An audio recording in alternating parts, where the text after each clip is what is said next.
Construir uma pista de decolagem em propriedade alheia sem permissão? Pague o preço. Eu estava visitando meu amigo em casa do pai dele em uma área onde a terra é tão inclinada que todas as entradas precisam fazer curvas para subir da estrada principal até as casas. Um acesso reta não é opção porque seria mais íngreme que o código de construção permite. Alguns portais abaixo da rua morava uma velha e agradável casal que, recentemente, tinha um terreno vazio ao lado deles, mas o terreno havia vendido e o novo proprietário havia começado a construir uma nova casa. Infelizmente, o terreno era tão inclinado que o novo proprietário construiu sua entrada parcialmente na terra do casal velho, foi cavada no morro com uma escavadeira. Isso provavelmente não seria um grande problema se o novo proprietário tivesse abordado o casal velho primeiro e perguntado educadamente, mas ele fez isso? Eu estaria contando essa história se ele tivesse feito isso? De fato, o casal velho não sabia do que estava acontecendo até voltarem para casa um dia e verem uma grande cicatriz no morro saindo da estrada em frente à sua casa, cruzando a esquina de sua propriedade e subindo até onde um escavadeiro estava trabalhando para preparar a terra para a nova casa do vizinho. Eles estavam bastante irritados, mas sendo pessoas amáveis e razoáveis, eles concluíram que era um erro honesto, então foram conversar com o operador da máquina. O velho homem ligou para ele e explicou educadamente a situação, mas seu novo vizinho, com quem nunca havia se encontrado antes, não queria saber de nada disso. Ele simplesmente negou que o caminho da casa cruzasse a linha divisória da propriedade e foi tão rude que o velho homem ficou bastante irritado. Nesse ponto, a velha casal não sabia mais o que fazer. Eles verificaram novamente os marcos de propriedade para se certificar de que estavam corretos, e é claro, estavam, mas após conversas adicionais com o novo proprietário ficou claro que ele era um homem irrazoável que não estava disposto a negociar. O casal velho não queria tomar medidas legais porque isso seria caro e, francamente, o dano ao jardim já havia sido feito. Ao mesmo tempo, eles não podiam simplesmente deixar que alguém os pisotear assim, especialmente se iam viver próximos por um futuro previsível. A situação cozinhou por um tempo enquanto a construção continuava no novo casa, até que um dia o pai do amigo viu o casal velho da vizinhança e eles começaram a conversar. E claro, eles contaram a ele a história sobre o babaca de novo vizinho. Meu pai do amigo realmente gosta do casal velho, que não tem um osso ruim em seus corpos, então ele ficou muito irritado com a situação, e quando ele voltou para casa não conseguiu tirar isso da cabeça. Naquela noite, após algumas cervejas, ele teve uma ideia brilhante. Ele ligou para o casal velho, explicou seu plano e pediu permissão para executá-lo.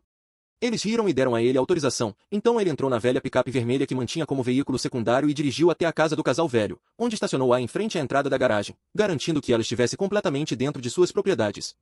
À manhã seguinte, o grupo de trabalhadores chegou cedo e branco para encontrar que não podiam dirigir até a casa que estavam construindo porque alguém havia estacionado um velho F-150 sujo em frente à entrada. Eles viram um bilhete na janela com o número de telefone do pai da amiga no meu, então eles ligaram para ele para perguntar o que aconteceu. Ele explicou que tinha permissão dos proprietários para estacionar ali e disse não iria mover seu caminhão para que eles pudessem continuar trabalhando. Além disso, se alguém tentasse remover o caminhão, eles seriam acusados de invasão de propriedade e furto. Não havia como os trabalhadores de construção levarem todos seus equipamentos até a casa a pé, e eles não queriam se envolver em uma disputa legal, então simplesmente ligaram para o novo proprietário para informar que estariam tirando o dia de folga. E disseram que continuariam tirando dias de folga até que a disputa sobre a fronteira da propriedade fosse resolvida. O novo proprietário ligou para o casal mais velho em uma fúria, mas o casal mais velho disse a eles a mesma coisa que meu pai da amiga disse aos trabalhadores de construção. Basicamente, o veículo estava estacionado na propriedade deles próprios.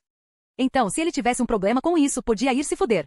Para tornar uma história já longa mais curta, o novo vizinho roncou por um tempo, mas eventualmente ele queria que sua casa fosse construída. Então, a velha e gentil casal acabou com uma soma significativa de dinheiro em troca de uma servidão que permitisse que o passeio passasse pelo canto da propriedade deles. E meu amigo pai recebeu várias caixas de cerveja agradecidas e a satisfação de ter colocado um babaca no seu lugar. Eu não entendi bem. O que aconteceu exatamente? Sim, eu também estou confusa. Pode explicar melhor o que você quer dizer com babaca? Eles disseram que ele era um babaca por construir a passagem de forma ilegal. Mas isso não é justo. O cara apenas estava tentando economizar dinheiro e tempo.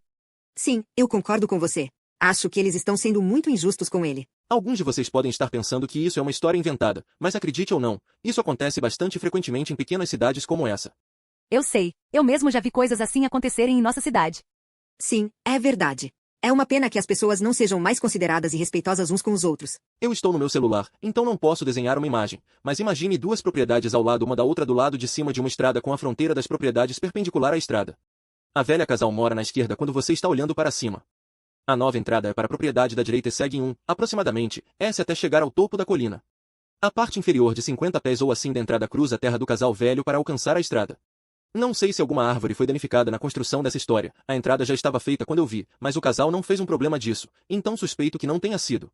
Sim, meu amigo deu uma volta na direção após beber alguns cervejões. Cada herói tem seu vício. Obrigado por ler. Por que o casal idoso não foi ao bairro e denunciou o novo vizinho por violações de código? O inspetor teria vindo e parado todos os progressos no local de trabalho rapidamente. Por que as pessoas são desagradáveis com seus vizinhos? Eles vivem ao lado de você. Eu sou o usuário Kikdra. A comunidade do R. Udala disse diria que eu deveria procurar um advogado especializado em imóveis e que, se qualquer árvore foi derrubada para criar a nova entrada de carro, os casais mais velhos poderiam ter recebido até mesmo uma verba maior. Alguns estados concedem 3 vezes o valor do dano por árvores e as árvores maduras podem custar dezenas de milhares de reais. Meu pai conhecia um barbeiro que tinha um prédio com apartamentos e lojas no primeiro andar, além de uma garagem em uma parte da cidade que estava mudando. Um dia, havia um grande buraco ali e uma estação de gasolina estava sendo construída ao lado da garagem. Todo dia, ele ia para fora e olhava o lugar. Meu pai viu ele um dia e perguntou o que ele estava fazendo. Ele contou ao meu pai que pensava que os tanques da estação de gasolina estavam enterrados em sua propriedade. Meu pai era engenheiro civil e foi verificar a propriedade para ele. O homem esperou até que a estação estivesse pronta e tivesse uma abertura oficial para obter uma ordem de injunção em um tribunal para fechar o lugar. Os tanques estavam apenas a um pé da linha divisória. A empresa perguntou o que ele queria e ele disse que eles deveriam comprar seu imóvel de loja e a garagem. Eles riram e disseram que apenas queriam comprar 2 pés da terra dele. Ele riu e disse que eles comprariam tudo ou moveriam os tanques para fora de sua propriedade. E assim, um barbeiro trabalhador conseguiu se aposentar em Flórida quando pensava que nunca seria capaz de vender seu prédio. O comentário do usuário o reblog é: vingança de vizinho é a melhor vingança. Tivemos uma situação semelhante a essa em um terreno baldio que tínhamos em uma área central. Meu pai comprou ele nos anos 70 com a intenção de construir seu negócio lá, mas nunca fez isso. Eles alugavam espaços no terreno para os proprietários de negócios próximos por um preço muito alto, R$0,50 por mês. Começou como uma brincadeira com um amigo e acabou crescendo até que cerca de 30 pessoas estavam estacionando lá. O terreno ficava atrás da empresa de remoção de árvores, que tinha muitos caminhões grandes. O proprietário perguntou se queríamos vender porque ele queria estacionar seus caminhões lá. Ele poderia ter feito isso por R$6 por ano, o que seria muito menos do que os impostos da propriedade. Meu pai disse não porque ainda tinha seu sonho. Um dia percebemos que a empresa de remoção de árvores colocou uma porta de carga enorme no fundo do prédio dele, e apenas era acessível dirigindo sobre nosso terreno. Quando perguntamos sobre isso, ele disse que a passagem estava em uma via pública. Mas não era. Então colocamos um container de armazenamento no nosso terreno, justo em frente à porta de carga. E ele ficou parado lá por 15 anos sem ser movido. Essa é uma história antiga da minha família. Ela começa com alguns familiares que têm uma propriedade no estado de Washington, no leste. Eles vão lá cerca de 2 ou 3 vezes ao ano, para pescar e caçar, é um refúgio. Um vizinho decide que eles não estão prestando atenção, sabe as consequências a longo prazo, e move os postes da cerca do seu lado da propriedade um pouco de cada vez. E ao longo dos anos, descobriu-se que ele havia movido muitos. Ele até construiu uma casa na propriedade e transferiu parte da sua família para lá. Eles foram para lá de férias, viram a casa e pensaram em chamar um advogado, não os policiais. A linha do advogado foi: se ninguém estiver dentro, derrube-a com força. E essa frase se tornou uma espécie de lema na história da minha família. Eles fizeram exatamente isso. Aguardaram os moradores saírem e contrataram um trator para derrubar a casa. E assim, anos de planejamento e trabalho foram reduzidos a nada. Eu diria que isso é bom. Parabéns aos seus amigos por terem ajudado. Boa sorte para eles.